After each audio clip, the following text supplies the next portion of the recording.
Hey guys, today's day 4 of my stimulation. So to give you a recap, my dosage is 187.5 IUs of Gonal in the morning and 150 of Menopur at night.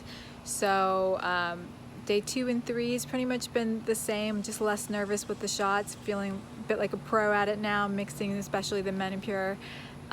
So the only difference is that I feel a little bit bloated lately, but that's it. The doctors told me just to keep with my dosage, so that's what I'm going to be doing for the next couple days until my next visit in 2 days.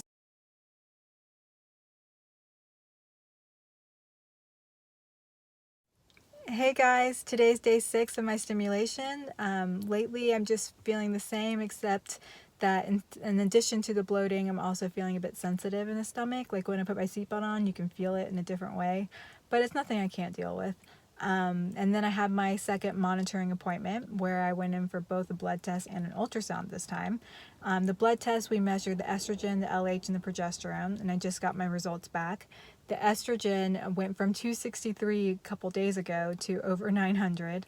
We weren't expecting my estrogen to shoot up that fast, so we lowered my gonal dosage to 150. It was previously 187.5. And we also are adding ganirelix to my schedule tonight. And I wasn't expecting to start ganirelix so early, so now I've got to order a couple more of them just to make sure I have enough for the whole stimulation process. And then the ultrasound, we measured the size of the follicles, and they range from 8 to 16.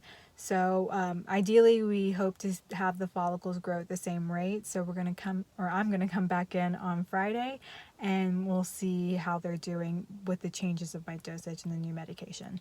So I'll keep you guys updated.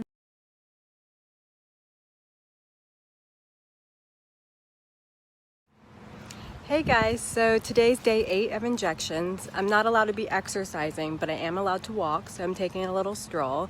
I went in for my third monitoring visit today at the Center of Reproductive Medicine, and all is well. My estrogen levels are going up as they should be. My follicles are getting bigger as they should be.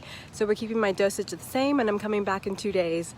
My discomfort has remained the same, just like bloating and the sensitive stomach. So I'll keep you updated and let you know what happens in a couple days.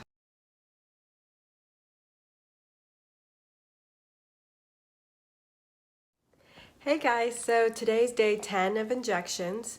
I was expecting today to be my last monitoring visit and also my last day of injections. I went into the quorum offices to do my blood work and my ultrasound. And when the ultrasound probe went in, I was cramping. It was the first time I had started cramping, so my ovaries are definitely getting bigger and more sensitive.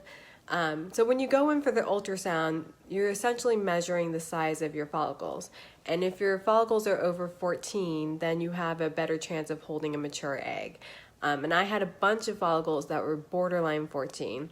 So we decided to do one more day of injections just to try and see if those borderline ones can have mature eggs when I go in for the retrieval. So I've got to get one more day's worth of medication, and then I've got to come back to the quorum offices tomorrow just to confirm that I'm ready for my trigger shot tomorrow.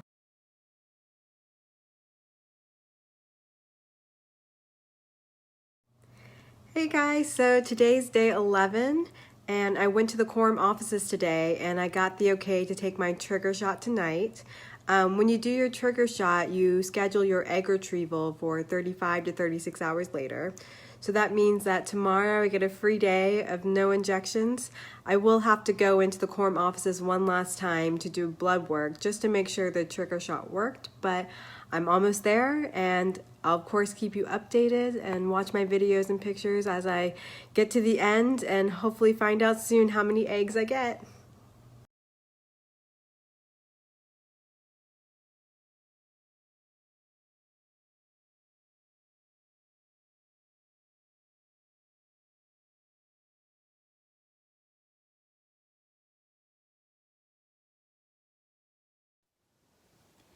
So the morning of my egg retrieval, the doctor retrieved 24 eggs, but only 15 of those eggs were mature and 2 were immature. So what does that mean? Well, it doesn't mean I get 15 babies. What it means is if I decide to use these eggs and want to continue through the IVF process, then I have to thaw the eggs, fertilize them, get them to day 5 blastocysts, check to see if they're genetically normal, and then transfer them into my body. So at each of these stages, you lose eggs in the process. So me as a 34-year-old with 15 mature eggs, I have a 70 to 80% chance of having one live birth and a 30 to 40% chance of having 2 live births.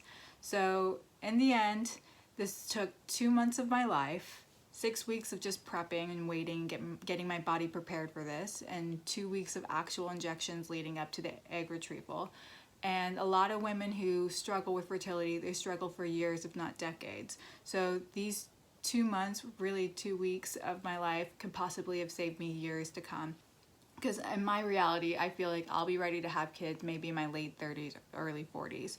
So if I struggle, then I know I have these younger, better quality eggs waiting for me. So I'm really happy I did this, and I hope that this is helpful to anyone who's considering freezing their eggs or just on the fence about freezing their eggs. I think it's something that's really important and something we should really consider, especially if you're in your mid-30s. So thanks for following me, and if you have any questions, you're always free to reach out to me.